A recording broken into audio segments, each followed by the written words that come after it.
Okay, wonderful. A wonderful good morning from Hawaii. As we say here, aloha. My name is Jürgen Steinmetz, and I'm joining you here as chairman of the World Tourism Network and also for eTober News, Livestream.travel, and Hawaii News Online. I wanted to welcome all of you, and I know our audience is still growing. I can tell you we had this morning more than 500 people registering for this event from every single continent, so it'll be quite an international audience. Now, I wanted to just explain, because we have a lot of new faces and a lot of familiar faces here, but for people who don't know us yet, the World Tourism Network was started in 2020 on the sideline of an ITB that did not take place. At that time, we called it Rebuilding.travel. We teamed up with the Pacific Asia Travel Association, with the Nepal Tourism Board and the African Tourism Board in Berlin to have the first discussion on COVID-19 and what it could possibly do for the travel and tourism industry, not knowing where it really went. This discussion then went on for several months on Zoom, and by December of last year, we had people in more than 120 countries among our supporters. And so we structured Rebuilding.travel into an organization, what is now known as WTN, or World Tourism Network. Currently, we have a little bit more than 1,000 members in 128 countries. And for those that are not a member, I can only encourage you to become a member. It is not expensive, but you can be part of our many different interest groups we already started, or you can start your own interest group. We're going to talk about this because one of the interest groups we're putting together with this meeting is about Omicron and travel restrictions. If you wanted to join us, you can simply go to WTN.travel and click on the blue join button, what's on every page. And we'd be happy to get you on board, put a profile up with your picture, and this profile is searchable on Google and everywhere else. So it's also good publicity out there. Without further ado, I wanted to introduce just my partner in crime here, our president, Dr. Peter Tarlow, who's joining us from College Station, Texas. He will get the microphone and lead you through the second part of this discussion today. Peter really doesn't need a lot of introduction. Anyone who reads eTober News knows what Peter is doing. He's an expert in safety and security, has its own conference in Las Vegas for more than 20 years, and it's known all over the world. And both of us, we started the World Tourism Network, also together with some other prominent players like Dr. Taleb Rifai, the former Secretary General from UNWTO, and many others. Talking about UNWTO, as you know, there is a secret election going on right at this moment. It was concluded about 35 minutes ago. It was supposed to be concluded hours ago. So we're waiting for the results. So you will be the first in the world to know the result, whether the current Secretary General Zurab will be continuing or if there are new elections coming up. I will share this with you when it comes up. Now, one of the reasons we're meeting today, and this was kind of last minute, is Omicron. Omicron is the new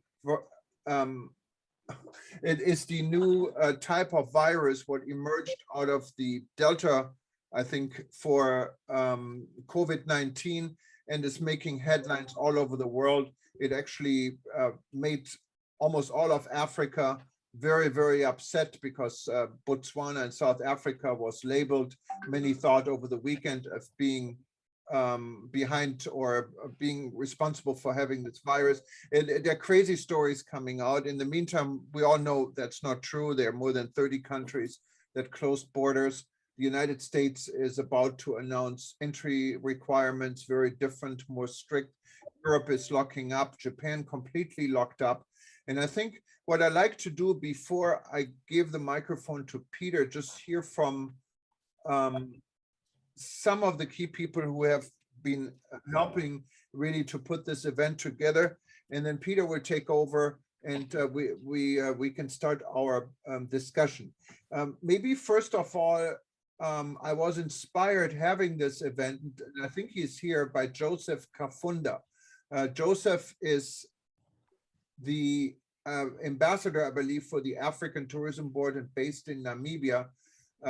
If possible, I'd like to hear from Joseph, and after this, from one of our board members and hero, Dr. Walter Memzebi. Walter has been also with WTN from the very beginning. He was the former foreign minister for Zimbabwe, was one of the longest serving tourism ministers in Zimbabwe, and has a very active role also in the African Tourism Board. Since we are limited with times, may I ask everyone who's speaking today just to limit it just to a few minutes so we can give as many people the microphone. We will share everything with you later. There will be an archive. And then after we're finished, hopefully the outcome will be that we are starting some specific interest groups where we can get deeper into this discussion and actually into actions. But Joseph, if that's okay, let's start with you. You inspired me. We talked last week and earlier this week when all of this happened. And you said, okay, shouldn't we have a discussion? And here we are, we're having this discussion. Welcome. Thank you, Jagan, and good evening to everyone. Dr. Peter Thaler, it's always nice to see you. Walter, it's such a great long time that we have connected, but allow me to greet everybody tonight. And it's always a pleasure to be around everybody. Wise men, I can call these groups. I'm from Namibia. I'm representing the Emerging Tourism Enterprise Association. At the same time, I'm the WTM Ambassador for Africa. So my concern was always about vaccine. First of all, the vaccine that we have received, it was very limited. And the prices that we bought our vaccine from the manufacturing company, it was very costly for Africans. Now we realize that we come to a standstill with the new finding of the variant which was discovered by South Africa. And as soon as they discovered the variants, what did the world, or what did most of the European did? They imposed travel bans to Southern Africa. Even innocent countries such as Namibia, where half of the population depend on the tourism industry. The tourism industry is one of the key sectors of the GDP in Namibia. It employs more than 350,000 Namibians directly and indirectly. But putting a sector of such magnitude to a standstill over a night, just based on false accusations, that for many of Namibians, we feel the pain, because we have started to work and pushing the marketing agendas. My concern, since I represent the Emerging Tourism Enterprise, it's a young up and coming Namibians that are wanting to join the tourism industry. How can we be able to continue motivating people while we have such a backlash? And we cannot just continue like this. We need the world to come out and to assist Africa. We are not saying us African, we are not capable of doing it. We are capable of doing it, but the funding, the action that need to be it need to be speak louder than clear. And that is my call that I made to Jagan. And I say, Jagan, we need us as WTM, me as an ambassador, which has been nominated by the WTM, we need to take actions. We need to speak so that people can know what is exactly happening. Yesterday, we had to retrench people. So we have almost 50,000 people that we've been retrenched because we've been canceling our tours. Do we want people to die of hunger? Are we preaching the tourism that people has to go in the street and demonstrate in the street? No. But how can we as wise people of the tourism fraternity assist in this kind of regards? It's by calling the world and tell them that vaccine should be made clear for everyone and free of charge for everyone. If we have to pay a certain amount, let's pay a certain fee, which is viable to everybody. Africa doesn't have money. Now, how do we afford a vaccine where you can buy a dose of $29 per dose? That is what Botswana pay. So we need the world out there to speak louder for Africa so that we can be able to save the tourism. Thank you, Jagan. I'm done speaking. Thank you, Joseph. And just before I give it to Peter, we're going to hear from Walter. And I also noticed that Jeffrey, who has been essential in our thing, is in. So, and then everyone else, we have our chat group. Peter and I will monitor this. So as we go through this, we want to hear from as many people as we can. But let's start with Walter. Thanks so much, Walter, for participating. You're always there when we need you. Thank you, Eugen. Thank you for giving a voice to the voiceless. This is quite an important session, and I want to thank Joseph Kafunda for setting the scene. But as he has rightly said, it turns out that Omicron detection in Europe predates that of South Africa and Botswana. And with this realization, I think the key word is calibration and recalibration, a measured response on the back of scientific evidence and exhaustive tracing before jumping to disastrous conclusions. We should avoid knee-jerk reactions to full disclosures by nation states that may act as disincentives to transparency. And also it discredits the WHO, who are supposed to be neutral umpires, if nation states unilaterally play ping pong with this COVID schedule. It should not be weaponized against nation states. Because in the end, who protect the vulnerable states from red listing, which is now interpreted in this part of the world, they call it blacklisting, because apparently, maybe without any deliberate design, it happens to be the southern part of Africa, Black Africa, which has been excommunicated from travel. So this failure of diplomacy and the rise of extreme nationalism akin to xenophobia or Afrophobia at East West must be avoided at all costs. But going forward, what is required is, as Joseph has rightfully said, it's vaccination democracy, equal access and affordability to nations seeking these vaccines, while other nation states have refusal rates of up to 30%. So we need to see rapid PCR tests with much shorter turnaround periods at exit and entry points built into airline ticket costs and cost rationalized to facilitate the recovery of travel and tourism sector. PCR cost by some countries is upwards of $200 US, and that's extortionate to say the least. So I'm making a proposal here, Eugen, before I turn off, that there's a need for restraint and referencing to perhaps to a global data security management system that works in collaboration with WHO, governments, intelligence systems, and censures countries from unilateral pronouncements on COVID strains and scientific discoveries.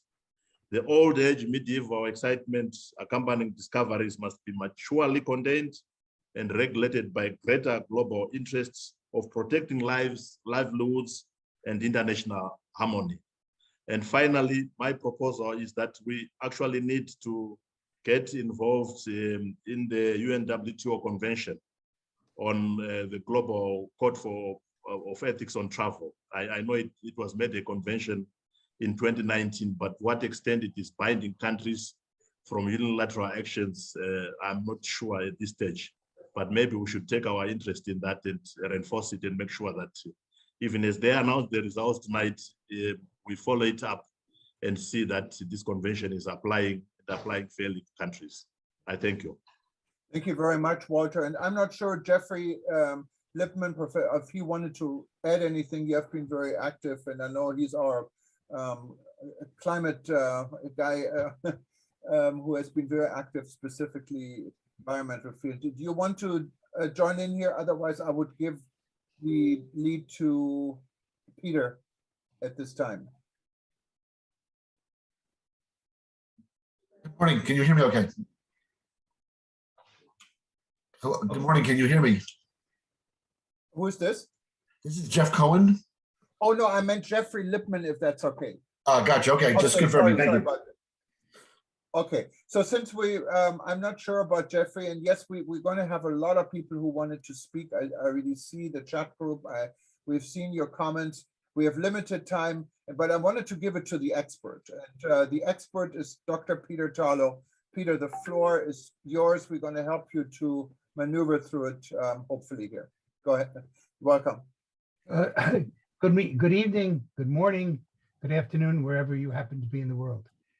I want to thank Walter and Joseph, both who laid out problems not only for Africa, but literally for the entire world.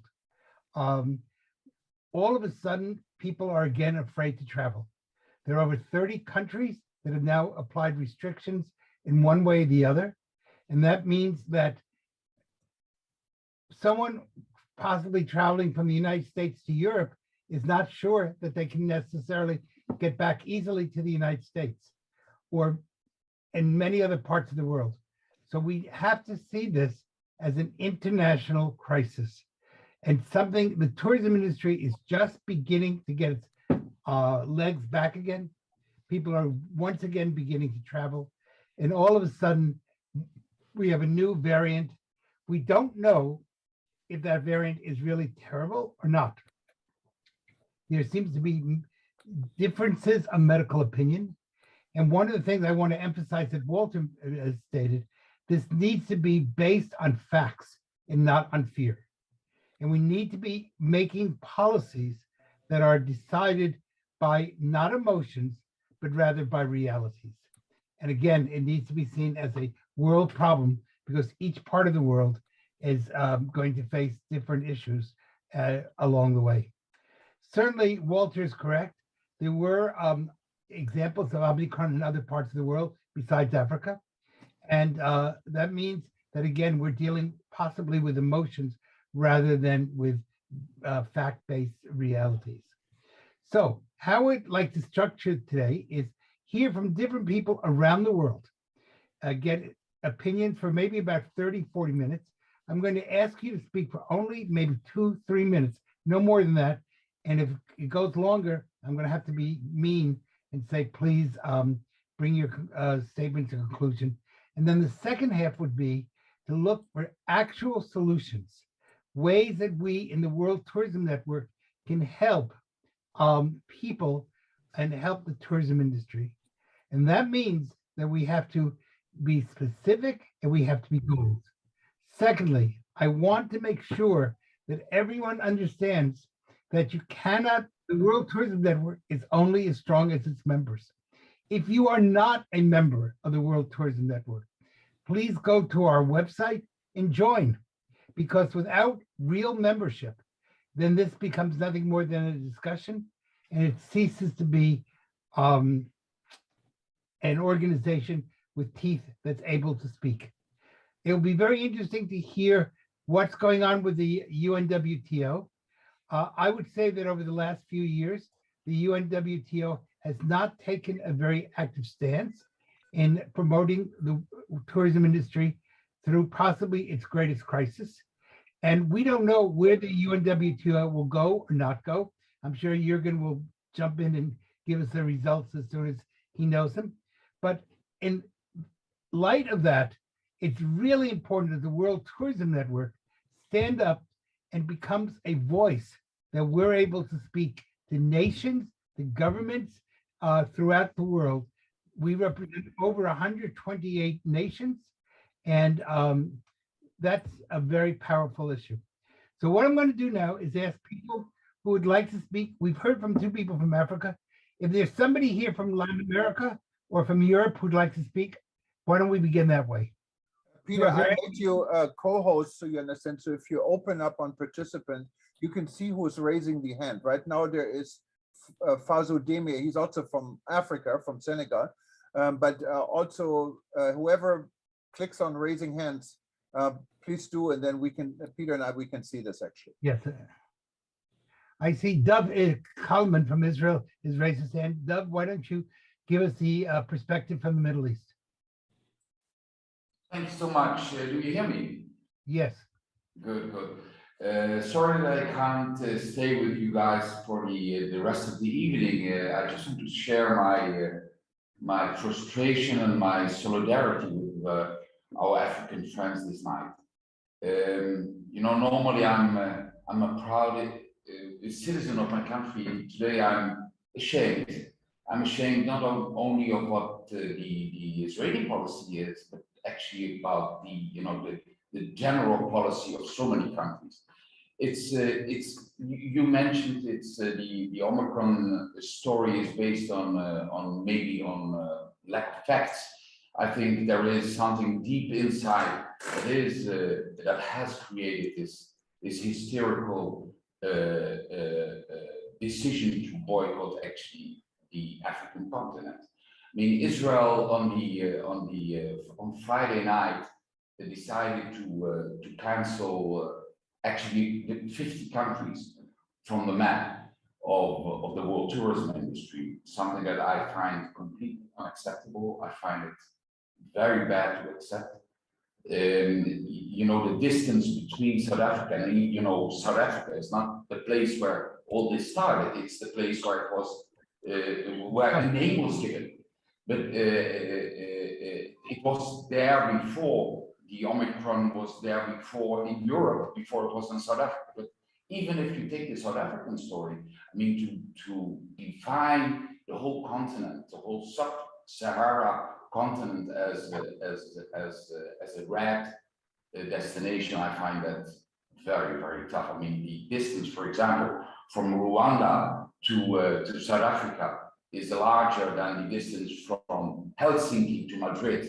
I mean, who would ever consider, boycotting Europe as a result of, a mass hysteria as what happened here. And I think that people that have a conscience and that are in this travel industry should create one common voice, very strong, and no excuses. This has to be changed immediately from tomorrow. I'm doing what I can on the Israeli market. I'm, using the travel industry in order to open the eyes. I'm writing the newspapers as much as I can. But I think there should be an organized voice, and I think that it can't be extreme enough. I mean, including the possibility of returning ambassadors to Africa. I mean, this cannot be allowed. I mean, this decision of boycotting a whole continent, or 10 countries, or 15 countries, or whatever it is completely unacceptable in the 21st century. No, but I'm going to ask you to bring your conclusion. That's basically, I would, once again, I share my sympathy and my solidarity with all my friends. That's all I can say. Okay, great. Again, I don't want to make this just Africa. So if there are people from other parts of the world who'd like to speak, I think that's really important that we hear from you. Please raise your hand so that we can call upon you. If not, I see that, let me see, did I hear somebody here? I see Mr. Dami, Fouza Dami from Senegal would like to speak. Why don't we let you speak, and then hopefully some people from other parts of the world will also want to speak. May I just interrupt? As I've told, we have the results in from Madrid. Today, the General Assembly for the World Tourism Organization voted in a secret vote to reconfirm or not to reconfirm the current Secretary General Zurab Pololikashvili, and I'm sorry if I pronounced his name wrong.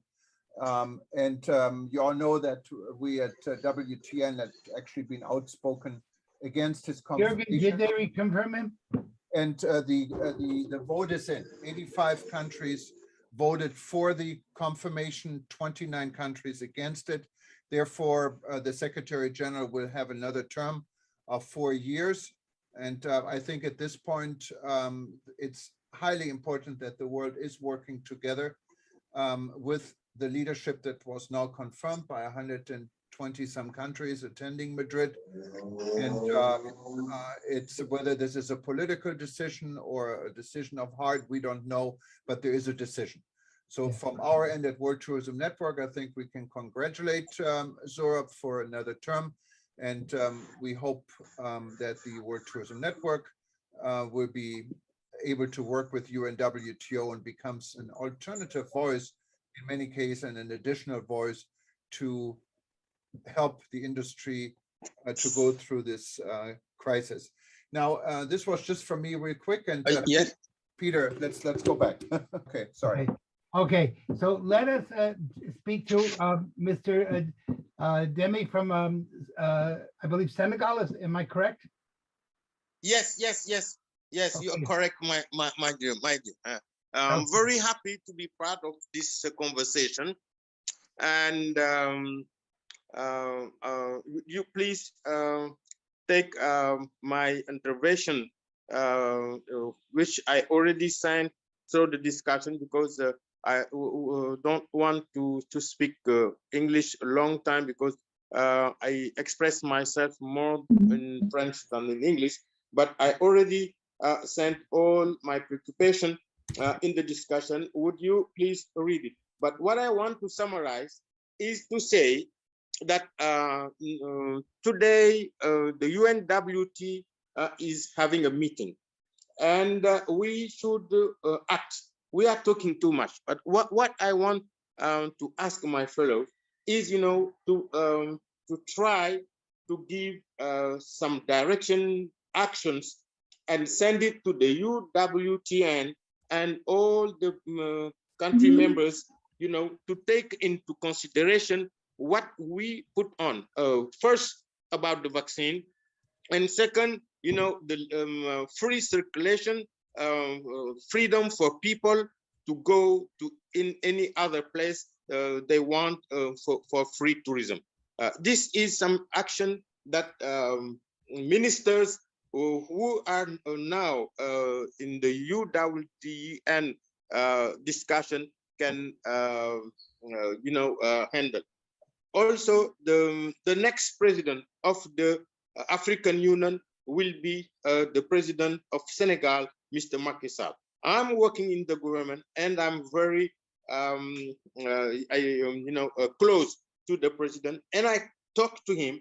He already knows the preoccupation of the African tourism, and once in January, February, he will take the presidencies of the African Union.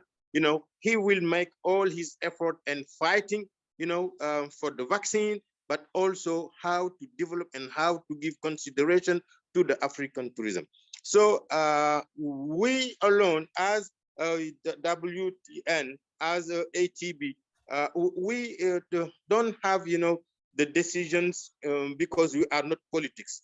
So what I want to highlight here is, to focus on action. What we can send right now directly to the UNWT who are in the meeting, to take action, and how we can prepare, a resolution to send it to our president, Mr. Macky Sall, to let him,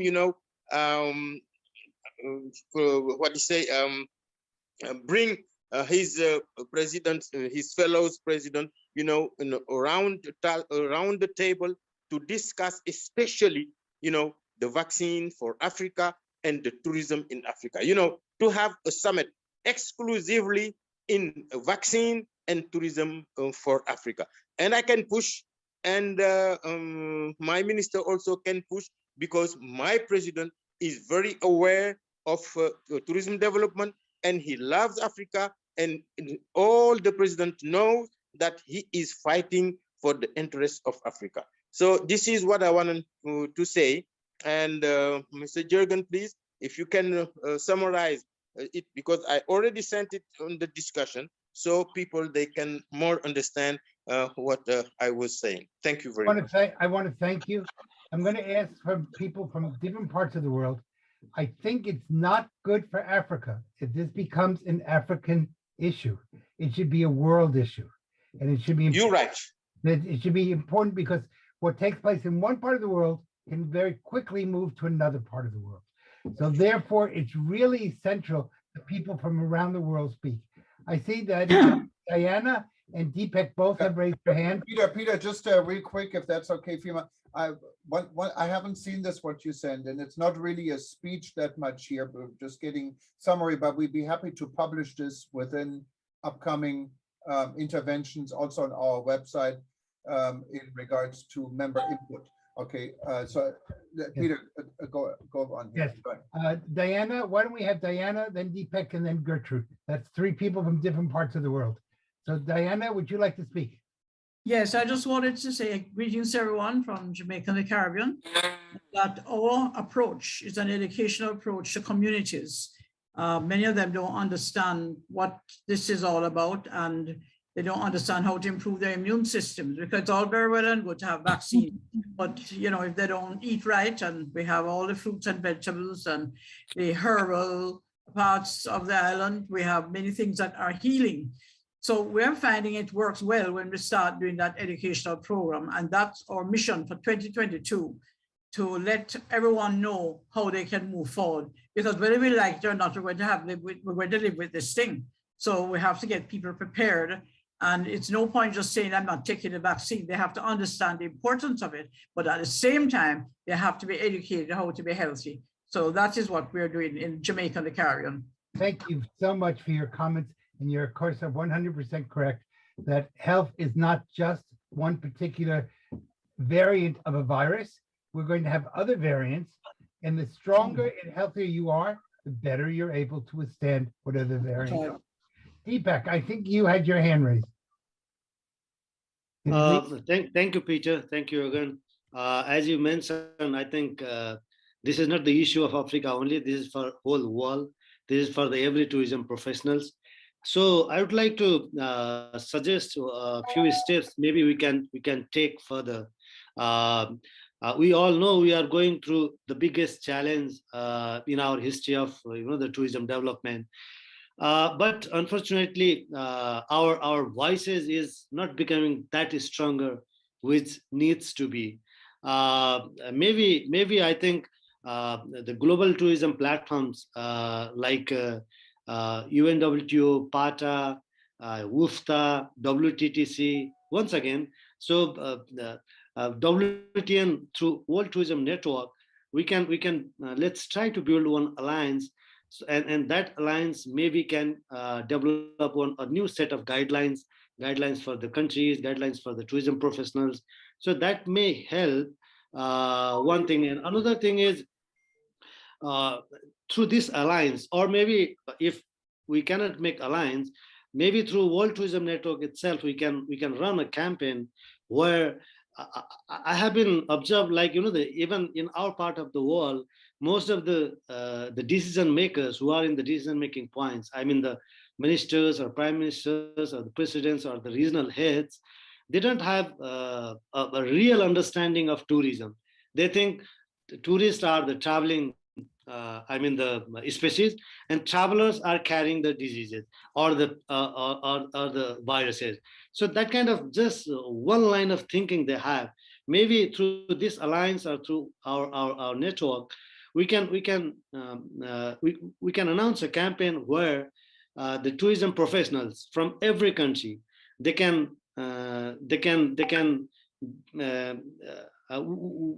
need to activate or mobilize or encourage those kind of professionals to widen the understanding of the decision makers in respective countries, one thing.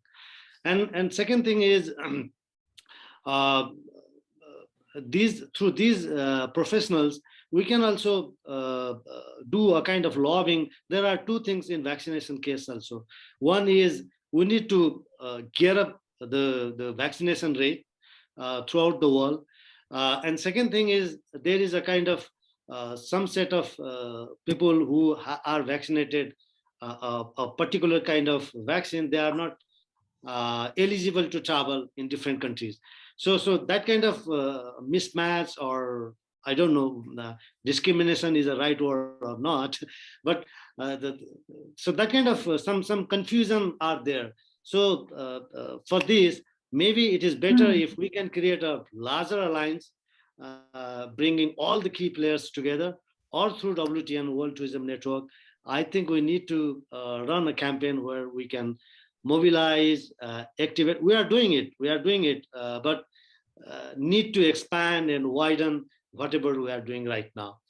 Just I wanted to put this. Thank you. Thank you very much, Deepak. And again, I want to emphasize, if you're not a member of the World Tourism Network, please go to the website and become a member, because it's only when we actually are able to show real membership that we can speak with one voice. So if you're just kind of a friend or you jump into one of these discussions, that's a nice discussion, but we have to see membership to make it work. I see there are 3 people here who would like to say something. Please try to say something slightly different from what other people have said. I think Gertrude was the first person to have her hand raised, so the floor is yours. And also Gertrude, if you can please let us know, and anyone, where you're from, and because Yes, exactly. not everyone knows everyone. Thank you. That's very, my next statement. You're absolutely correct. Hello, I'm speaking here from Salzburg. So I'm Salzburg in Austria? Austria, yes. Okay. I'm the delegate of the Salzburg Guide Service. I don't know if you ever have been in Salzburg, but we are in Salzburg. So the people say we are the heart of Europe, and this is not only geographically. This is because here is the sense of the south and the north is evolving together for a new one. And now we are here in the lockdown. Now everything is closed, and we are very sad because we are a small town. We have about 150,000 inhabitants. This is not very much, but we are living from the internationality. I think you know the Salzburger Festspiele, this international classic festival.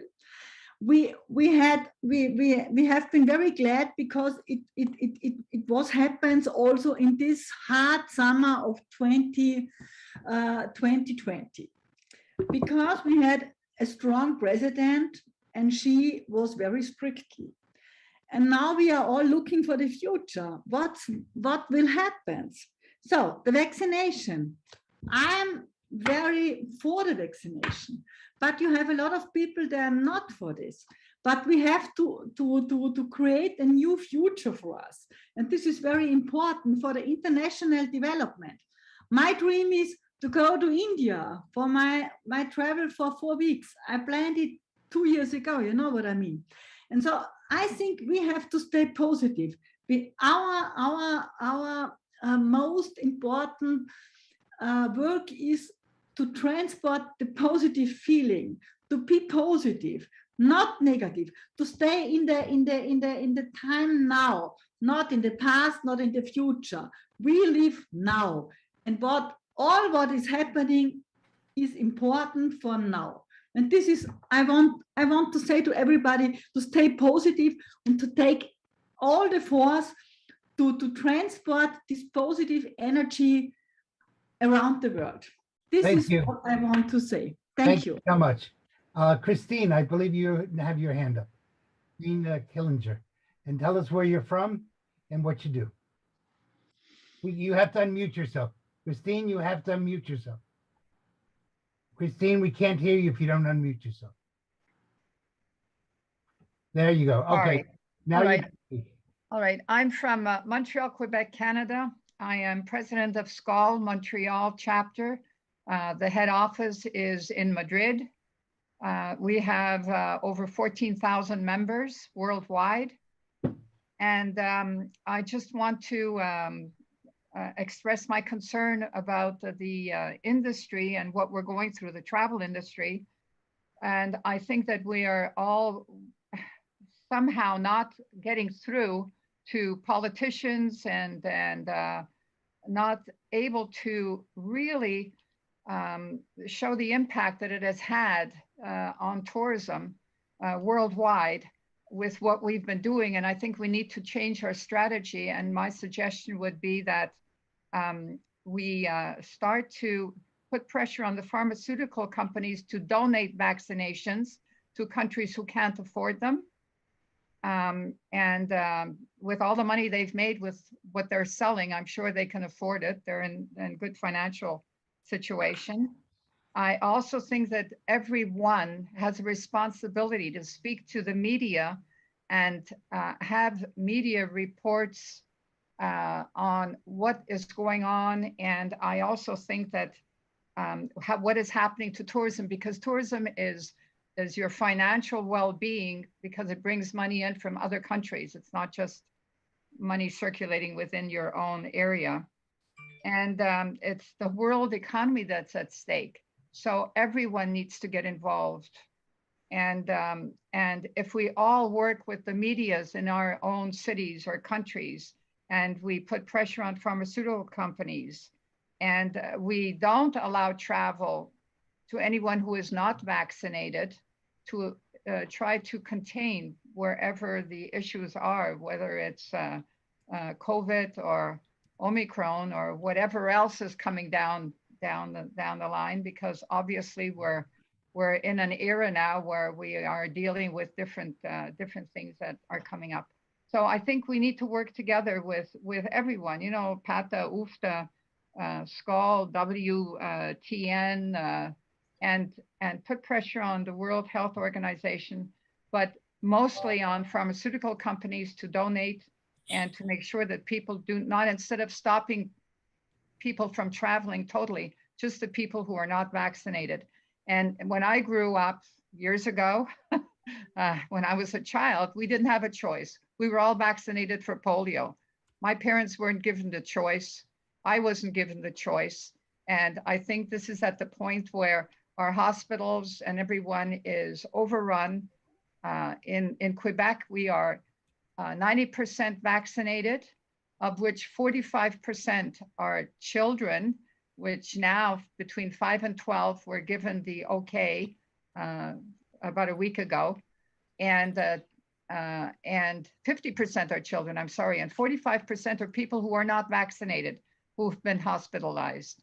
So this is a message that needs to go out and has been going out, but basically that's all I have to contribute today, and thank you very much for listening. Thank you. Is there anybody else before I turn to some solutions and ideas that Gisao from Hawaii? Yes, Yeah, hello, hi. So I'm good morning, good night, good afternoon, wherever you are.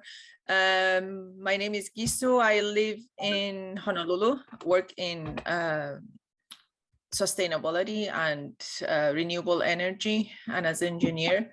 I think I'm following the discussions with the World Tourism Network that I'm a member of for more than a year now.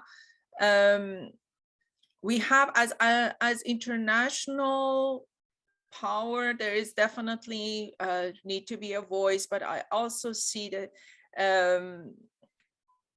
in the crisis that I think at this point we all should be more realizing that it needs local solutions. It's nothing that we have to go both ways.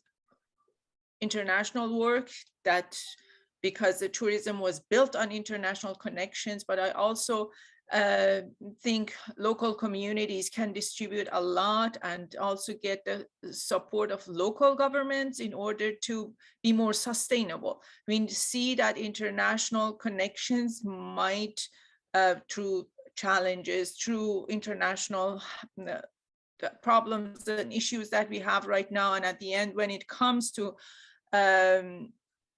protection, countries drop the support that they were giving. Yeah, so most importantly, I think it is to continue supporting local communities in order to really have the sustainability of the surrounding of this environment that is helping themselves, not being always depending on help from others. So balancing that, it's a hard thing. It takes time, but I think that is the solution.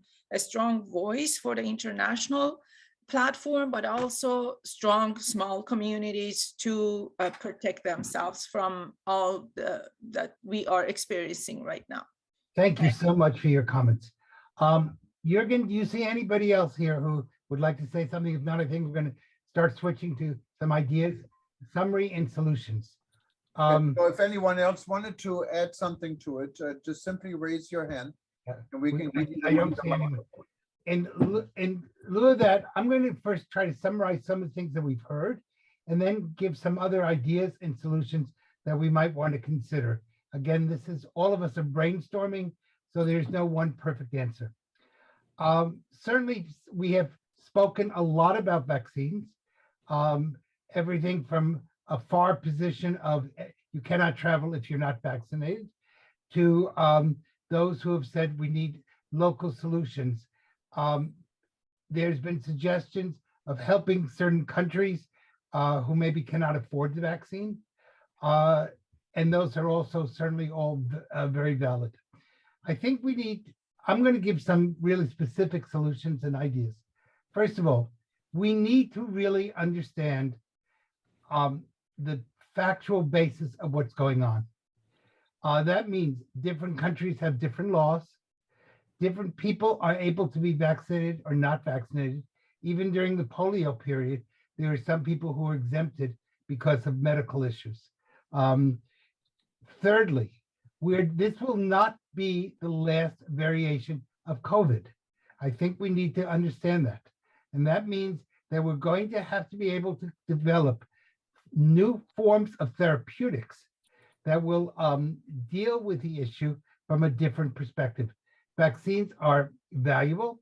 I am pro-vaccine. I have had 3 vaccines at this point. You know, I've been doubly vaccinated plus the booster. So I'm not anti-vaccination. I'm just saying that that may not work for everyone, but what we can do is we can create therapeutics, and that will lower the level. I strongly suggest that the World Tourism Network develop a special interest group dealing with the whole issue of COVID and what we might call biosecurity, medical health. Because again, we're going to be facing multiple problems down the road. This will not be the last crisis. This is the beginning. This is not the end. And therefore, we need to be able to have people who are studying issue by issue and understanding what it's going to be. Vaccines are very expensive. And therefore, we're going to have to come up with other methodologies. So here are a few things that we can do. One, there are now rapid PCR tests that can be done. I use it all the time. It's 10 minutes and you got a full PCR test. They're inexpensive. And that means what we ought to do is before you get on an airplane, you be tested for PCR. And when you get off the airplane, you be tested for PCR. Therefore, no country has to fear somebody coming in because they've already been tested prior to boarding the plane and after boarding and after coming into the country. That's inexpensive and that will solve many problems right away. Secondly, we need to make sure that people not only are understanding about COVID and its variations. Remember, COVID is a form of corona, and we're now in the Northern Hemisphere in flu season. It is almost impossible for a doctor to distinguish between corona and COVID in the first day or two of an illness. Therefore, we need to encourage everyone to be vaccinated for not only corona or COVID, but also for against influenza. And influenza kills as many people as does COVID. Therefore, we should not be allowing one disease to overtake, and meanwhile, we're losing health on another issue. So both types of vaccinations are really important. Most places in the world, or many places in the world today, you can easily get a vaccination for influenza, for flu. And again, that's a very necessary thing. And that will stop some of the confusion in the medical industry, because less people who have influenza, the less problem there's going to be in detecting COVID and who has what, and you won't have a medical mess. Thirdly, we need to be working on both a political level and on an intertourism level. I'm afraid, and I hate to create a war about this, but I'm afraid often politicians use COVID as an excuse for control. And therefore, and I'm not always sure politicians want to bring COVID to an end. So I think we need to be working both economically and also medically to say no. It's time for the world to help us all get beyond COVID, and the tourism industry ought to be the leader. That means we should be educating our leadership, our political leadership, and our tourism leadership. I think it's very important that the World Tourism Network take the lead in showing the world by one, creating a rapid crisis development team. And that rapid crisis development team can help country by country, because different countries are going to have different problems.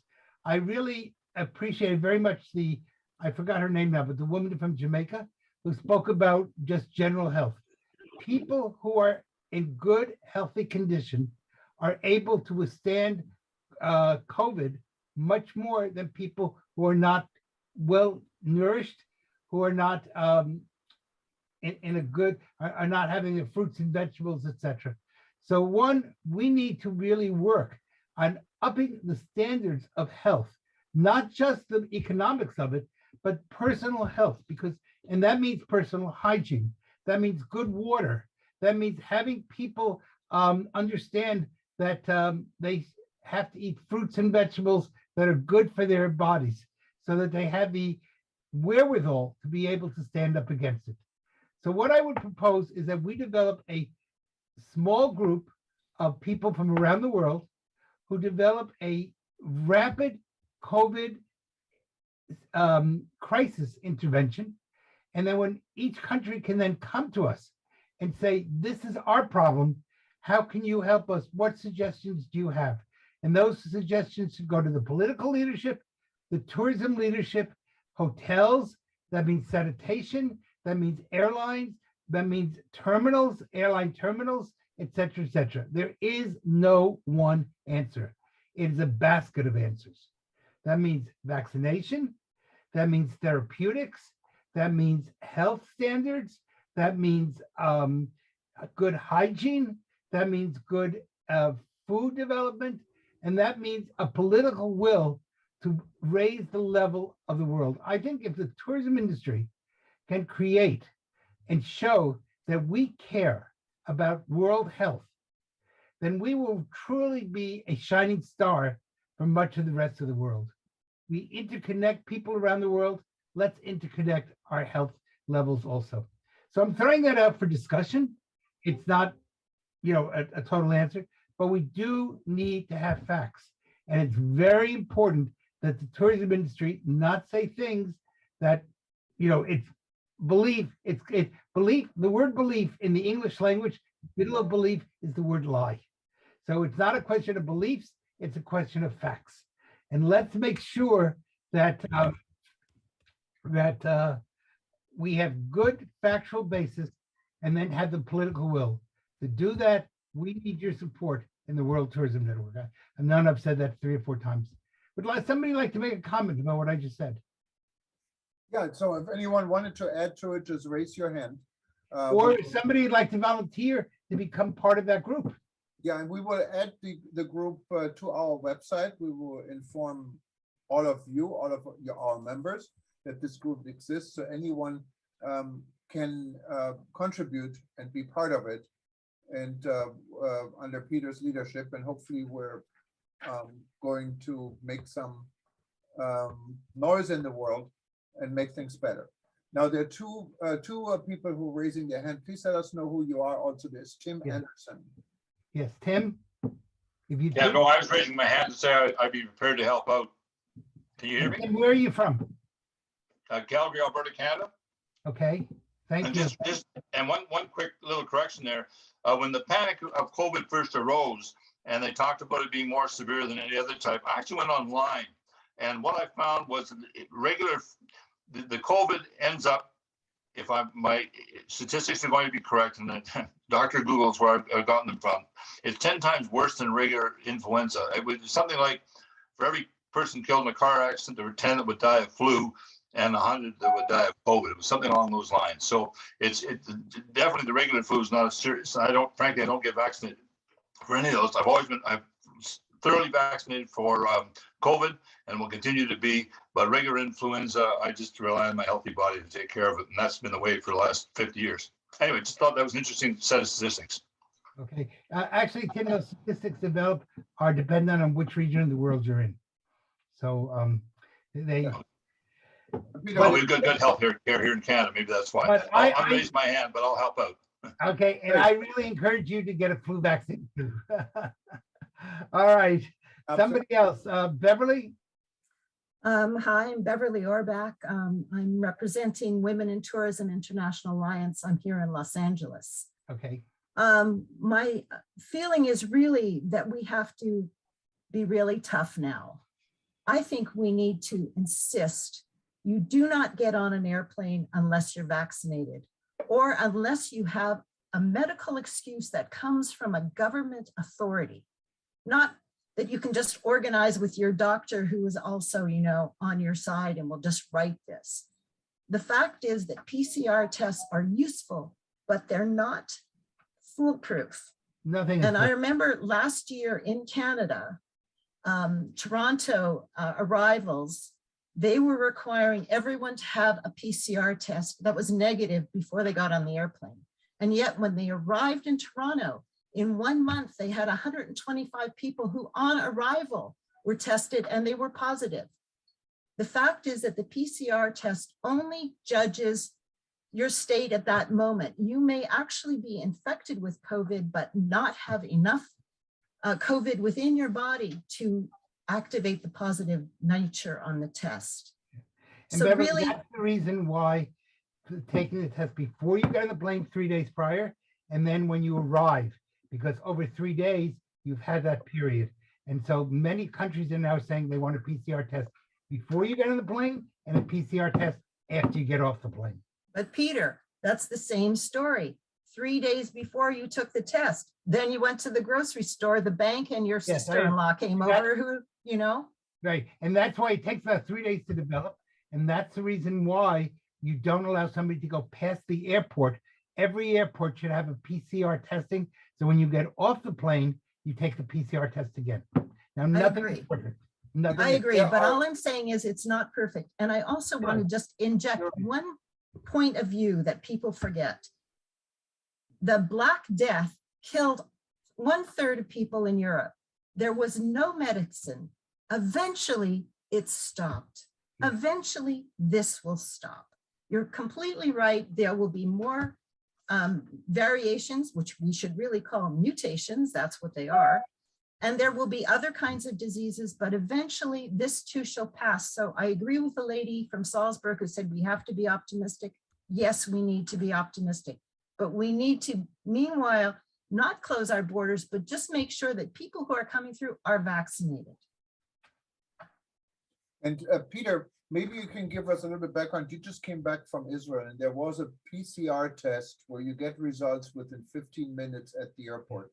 How expensive was this test and how did it work? Is this something what the travel community, people that travel, people travel obviously spend money for airline tickets, they spend money for all kinds of taxes, for food.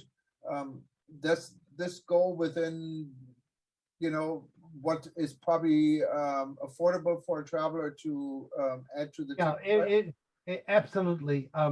The new rapid PCR tests are as accurate as the regular PCR tests, and they can be done very quickly. So, but all PCR tests, and this Beverly is 100% correct. First of all, no test is 100% accurate, period. By the way, no vaccine is 100% foolproof, also period. So what you want is layers. And what we are suggesting the World Tourism Network is 3 layers. One, you take a PCR test within 72 hours before boarding a plane. 2, every airport, you don't just get off the plane, you are moved over to a section, Israel does this very well, where you take another PCR test before you are actually out of quarantine.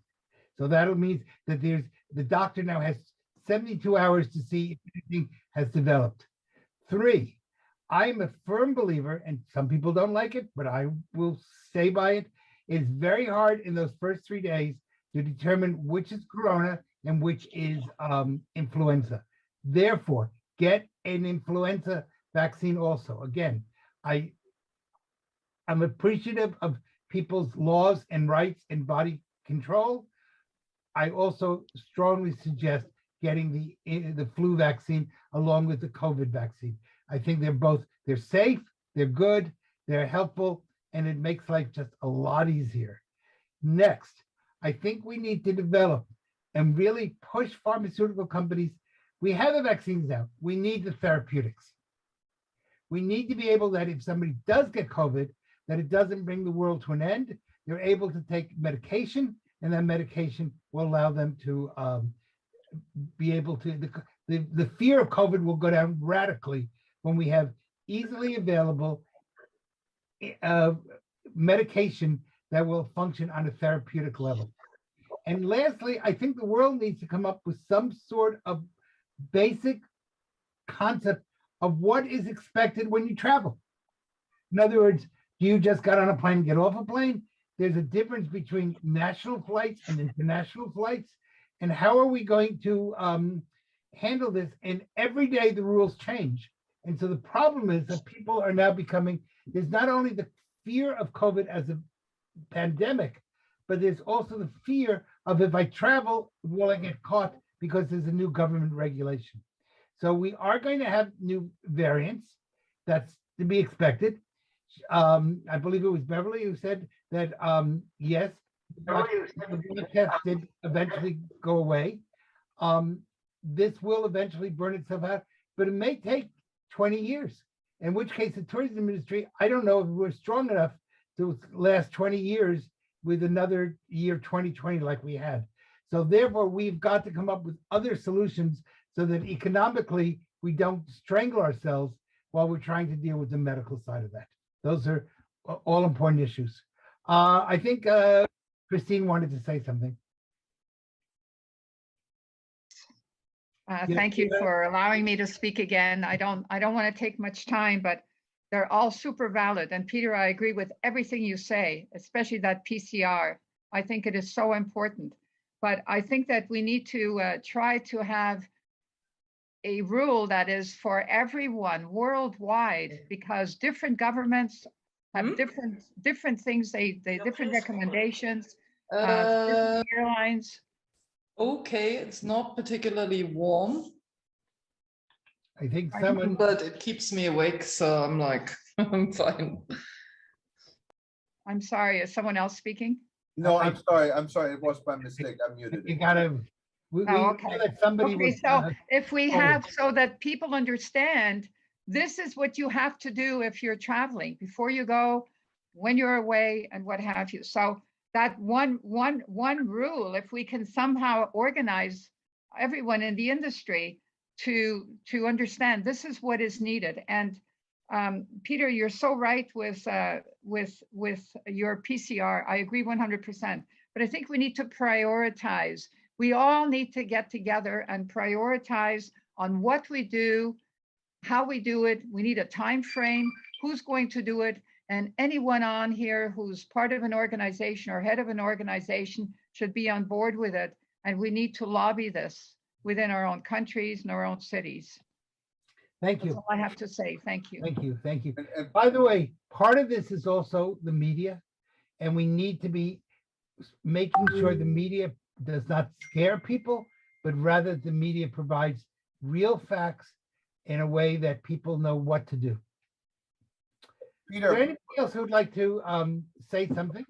Yeah. Because I don't want this to go on for 2 hours. I think that's no, not you good. can raise your hand. Maybe if I could ask Walter, because Walter is really the only one I know, and I don't know everyone on this group here, who has the real government experience, not only for his own country, but he has been in leading positions in UNWTO and many other organizations. What his input is from what has been discussed, if that's okay. Well, thank you, Eugen. The temptation we must always avoid is to end up talk shopping or without any specific concrete actions in terms of the issues that we are discussing. So I buy the narrative from, I think it was the gentleman Fawzul from Senegal, that we need to find some entry points to governments, to regional structures, to begin to really place this matter squarely before government leadership. So, and he mentioned that Senegal will soon assume the chairmanship of the African Union. I think there's an opportunity there, Eugen, to distill all the beautiful and constructive contributions that have been made today and just hammer them into a 5-10 point plan, escalate them to the incoming AU chair. At least we have an entry point there. But we must also lobby our governments because all these decisions on slapping unilateral sanctions of countries or censoring each other, they are coming from government to government. It's not individuals. So we must know who we want to act on this matter. It is governments. So I think we have a starting point with the African Union. We must look at other continents and countries and see how we can mainstream some of our contributions. Very, very powerful and constructive, but they must find currency with leadership in countries and in regions. I thank you. Thank you, Walter. I absolutely agree. There's really, I think, 3 things we need to do. 1, you're absolutely right with government. 2, we need to change public opinion because there's tremendous fear in the public. And very often, you know that in American English, we have the saying, if it bleeds, it leads. In other words, newspapers, I'm seeing headlines saying, new pandemic takes place, blah, blah, blah. That's not necessarily true, but they want to sell newspapers or get eyeballs onto television. And so they scare people.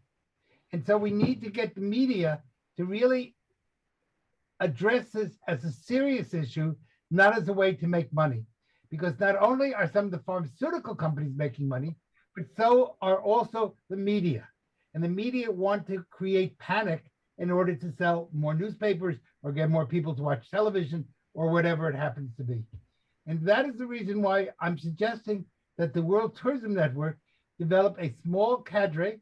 I'd be glad to lead it, or anybody else, of maybe 5-6 people who will develop real policy that can be sent to organizations such as the World Health Organization, the UNWTO, but also that you would have to take to your government and say, this is the position of WTN, this is what we strongly advise. And very often, if we write, if we communicate with governments, you know what, they want to get elected again. They're more than willing. The wheel that makes a lot of noise is the squeaky wheel often gets its way. And right now, the World Tourism Organization, unfortunately, the UNWTO has been too quiet. It hasn't said enough. And because it hasn't said enough, we get kind of pushed under the rug there. So I think it's really important that the World Tourism Network can become that squeaky wheel to push tourism. You're absolutely right, Peter. Beyond government, is the power of social media is unimaginable. Yes. In fact, many governments are buckling to the power of social media and social media voices. Public diplomacy is expressing itself through social media. And we are seeing governments giving to some of their very tough positions because of pressure from the streets, from the social streets. So we need to create, I think, social media warriors within WTN that are targeted at making sure that governments hear the voice of the people. And by the way, for those of you who do not know Walter, he is my candidate to someday become, again, president of Zimbabwe, and he will be truly a great leader for all of Africa, but not just Africa, the whole world. So I'm his #1 supporter. Thank you, Peter. Thank you. I receive your blessings. Thank you. Okay. I think Gertrude wanted to say something, so I put her on the spotlight here. Yeah. Hello. Yes. I'm following all these very interesting discussions, but I think our great vision is to keep held open the possibility of traveling. You know, we are here in Salzburg. I have so many friends, they're traveling to South Africa. A lot of people are traveling to the States of America. The other part is traveling to the Orient in the East. And this is what it's necessary. And this is our profession, to keep held open this possibility to travel, because traveling is our profession. And the vaccine is naturally the opportunity to make it possible. But in the first, our first intention is to make everything possible for people to travel, because people like to travel. People like to see the world. People don't like to stay all the time at home. Me too. I'm dreaming to stay at Hawaii. I'm dreaming to stay at India. This is our profession. And this is the last sentence which I'm speaking here. This is our profession, and we have to do everything to make this opportunity for everybody. Thank you. Gertrude, when you're traveling the world, please come to Texas also. Yes, I will do it. We'll I take will, you to a I will barbecue. be very glad to meet you for a drink. Yes. Yes, Or you no, come I'll to me. I'll- No, I'll you could come. You could come to me to Salzburg. Okay. I will prepare you a very warm welcome here in All Salzburg. right. Thank Have you. you been there?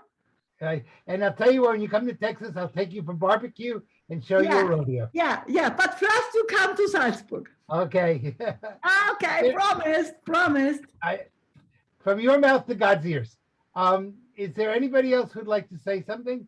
Again, if you'd like to be part of a positive network that can allow us to speak to governments, to speak to other tourism organizations, to speak to the media, then please let us know that you'd like to be part of that interest group, and we will create an interest group that will represent the entire WTN.